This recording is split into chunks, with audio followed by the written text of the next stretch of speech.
ഇന്നസെന്റിന് വളരെ വേണ്ടപ്പെട്ട ഒരാളാണ് സിദ്ദിഖ്. പലരും പറയാൻ മടിക്കുന്ന സ്വന്തം കഥകൾ, അവരവർ രഹസ്യമാക്കി വയ്ക്കുന്ന ചില നാണക്കേടുകൾ, മാനക്കേടുകൾ, ഇൻസൾട്ടുകൾ, ഇതൊന്നും പലരും പുറത്ത് പറയില്ല. പക്ഷെ ചേട്ടൻ അങ്ങനെയല്ല. അതിനകത്തുള്ള രസം കണ്ടെത്തിയിട്ട് അത് പലപ്പോഴും പറയാറുണ്ട്, എല്ലാവരോടും ഷെയർ ചെയ്യാറുണ്ട്. അത് തന്നെയാണ് ചേട്ടൻ്റെ ഏറ്റവും വലിയ ശക്തി എന്ന് എനിക്ക് തോന്നുന്നത്. ഇപ്പോൾ ഞാൻ പ്രേക്ഷകരോട് ചേട്ടൻ പങ്കുവെക്കണം എന്ന് പറഞ്ഞ ഒരു അനുഭവം ഞാൻ പറയാം. ചേട്ടൻ അത് എല്ലായിടത്തും പറഞ്ഞിട്ടുണ്ടോ എന്ന് എനിക്കറിഞ്ഞൂടാ, ചേട്ടൻ മറന്നുപോയോ എന്നും എനിക്കറിഞ്ഞൂടാ. ഫീൽഡിൽ നിന്ന് ഔട്ടായി എന്ന് ഏറ്റവും അവസാനമായി മനസ്സിലാക്കുന്ന അയാൾ നമ്മളാണ് എന്ന് പറഞ്ഞിട്ട് ചേട്ടൻ ഒരിക്കലൊരു കഥ പറഞ്ഞു. ചേട്ടൻ്റെ വീട്ടിലെ ഫോൺ ഡെഡായ കഥ. ആ കഥ ഞാൻ ഇടയ്ക്കിടയ്ക്കിരുന്ന് ആലോചിച്ചിരിക്കാറുണ്ട്. കാരണം ഇങ്ങനെ ഒരു തമാശ, അല്ലെങ്കിൽ ഇങ്ങനെ ഇത് നടന്നതാണോ നടക്കാത്തതാണോ, എന്തായാലും അത് ഭാവനയിലാണെങ്കിൽ പോലും, അങ്ങനെ ഭാവനയിൽ പോലും ചിന്തിക്കാൻ പോലും ആരും ആഗ്രഹിക്കില്ല.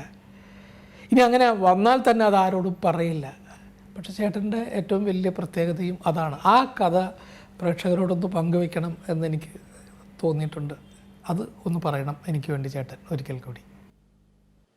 അതിൻ്റെ കാര്യം എന്താ വെച്ചാൽ, എൻ്റെ വീട്ടിൽ നമ്മൾ ഈ മൊബൈൽ ഫോണൊക്കെ വരുന്നതിനേക്കാൾ മുമ്പ് വീട്ടിലെ ആ മറ്റേ ഫോണുള്ളൂ, അതിനെന്താ പറയുക, നമ്മൾ ടേപ്പ് ഫോൺ, ലാൻഡ് ഫോണുള്ളൂ. അപ്പോൾ ആ ലാൻഡ് ഫോൺ കുറച്ച് ദിവസമായിട്ട് മിണ്ടണില്ല. പണ്ടിങ്ങനെ കറക്കുന്നു. അതിൽ വലിയ ഫോണൊന്നും വരുന്നില്ല. മാത്രമല്ല ഞാൻ വീട്ടിൽ ഇരിപ്പുണ്ട്. അപ്പോൾ അങ്ങനെ കാര്യമായിട്ട് ഫോണൊക്കെ വരുന്നുണ്ട്, എന്നാലും കാര്യമായിട്ടുള്ള ഫോണുകൾ ഇങ്ങനെ വരാണ്ടായപ്പോൾ ഞാൻ ഉടനെ നമ്മുടെ ടെലിഫോൺ എക്സ്ചേഞ്ചിലേക്ക് വിളിച്ചു. എന്താണ് നിങ്ങളുടെ പ്രശ്നം, ഈ ഫോണൊക്കെ ഒന്ന് ശരിയാക്ക് എന്നൊക്കെ പറഞ്ഞ് അവർ അവിടെ പറഞ്ഞു, ഞങ്ങൾ റെഡിയാക്കിയിട്ടുണ്ട്, ഇവിടെ വരുന്നു, ഇവിടെ കുത്തുന്നു. സാറേ കുഴപ്പമൊന്നുമില്ലല്ലോ, വീണ്ടും ഇത് തന്നെ, വീണ്ടും ഇത് തന്നെ. അപ്പോൾ ഒരാഴ്ചയായി, രണ്ടാഴ്ചയായി, മൂന്നാഴ്ചയായി. അപ്പോൾ അന്ന് ലോനപ്പൻ നമ്പാടനാണ്, MP അതോ MLA ആണെന്ന് അറിയില്ല. അദ്ദേഹത്തോട് പറഞ്ഞു, ഈ ഫോൺകാരുണ്ട് ഇവിടെ എക്സ്ചേഞ്ചിൽ വിളിച്ചൊന്ന് പറയണം, അവരുടെ ഇടയ്ക്ക് മോശമാണ്, അവരുടെ അലസത കൊണ്ടാണ് ഫോൺ നമുക്ക് ആരും വിളിക്കുന്നത് കിട്ടുന്നില്ല, അതുകൊണ്ടാണ് എന്നൊന്ന് പറയാൻ പറഞ്ഞിട്ട് ഞാൻ ഇദ്ദേഹത്തിനോട് പറഞ്ഞു. അദ്ദേഹം അവിടെ പോയി പറഞ്ഞു. അത് കഴിഞ്ഞപ്പോൾ അവർ കാര്യമായിട്ട് അതൊക്കെ കഴിഞ്ഞ് അന്വേഷിച്ച് കഴിഞ്ഞപ്പോൾ അവസാനം ലോനപ്പൻ നമ്പാടൻ എന്ന് പറഞ്ഞ MLA അയാളോട് അവർ പറഞ്ഞു, ഇത്രേ ഫോൺ കേടായിട്ടൊന്നുമല്ല, അയാൾ സിനിമയിൽ നിന്ന് ഔട്ടായി, ആരും വിളിക്കുന്നില്ല, അത് തന്നെ ഫോൺ വരാത്തത്. മനസ്സിലായില്ലോ? ആ കാര്യമാണ് സിദ്ദിഖ്. ഇത് ഞാൻ പറയുകയും അത് എഴുതുകയും ചെയ്തു. സാധാരണ അങ്ങനെ ആരും പറയില്ല, പേടിച്ചിട്ട്. കാരണം അതോടുകൂടി ഒരു കരിനാവ് എന്നൊക്കെ പറയില്ല. അതെ അതെ, നാവ് അതുപോലെ വന്നു എന്നുള്ളത്. താങ്കളെല്ലാം എഴുതും. താങ്കളുടെ ഏറ്റവും പ്രത്യേകത വെച്ചാൽ താങ്കളുടെ പുസ്തകങ്ങൾ,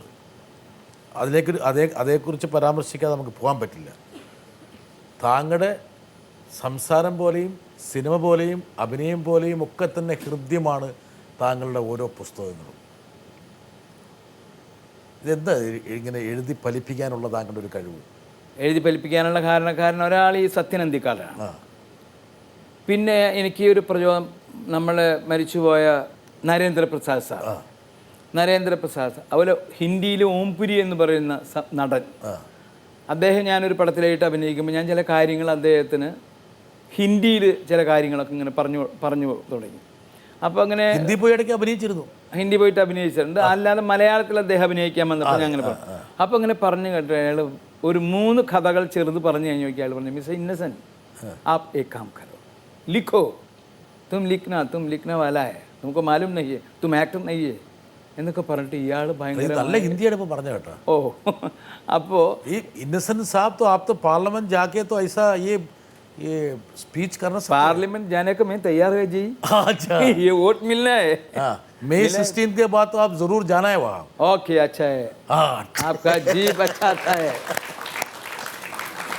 अब ओमपुरी എന്താ പറഞ്ഞ ഒന്നും കൂടി പറഞ്ഞു. അപ്പോൾ आप लिखना वाला है, क्योंकि तुम सिनेमा में क्या काम करना है, छोड़ो എന്ന് പറഞ്ഞു. സിനിമ വേണ്ടാന്ന് വെക്കി, നിങ്ങൾ എഴുതണം.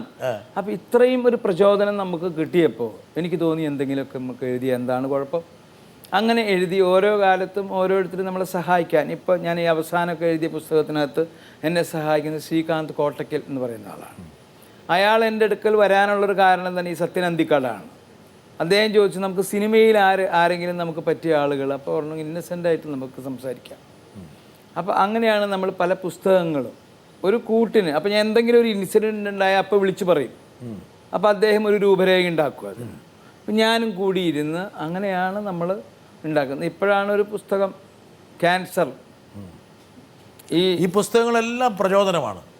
ആൾക്കാർക്ക് ഒരുപക്ഷെ ജീവിതത്തിൻ്റെ തീക്ഷ്ണമായ യാഥാർത്ഥ്യങ്ങൾ അറിയുന്നതോടൊപ്പം തന്നെ എങ്ങനെയാണ് ആ യാഥാർത്ഥ്യങ്ങളെ മുഖാമുഖം ചെയ്യേണ്ടത്, ഫേസ് ചെയ്യേണ്ടത് എന്ന് പറഞ്ഞു കൊടുക്കുന്ന വരികളാണതെല്ലാം. എന്തായാലും ഈ ഇലക്ഷൻ ക്യാമ്പയിൻ കാലഘട്ടത്തിൽ നിന്ന് ഒരു 1-2 പുസ്തകങ്ങൾ താങ്കൾ ഇറക്കുമെന്ന് എനിക്ക് ഉറപ്പുണ്ട്. ഒരുപാട് അനുഭവങ്ങളുണ്ട്.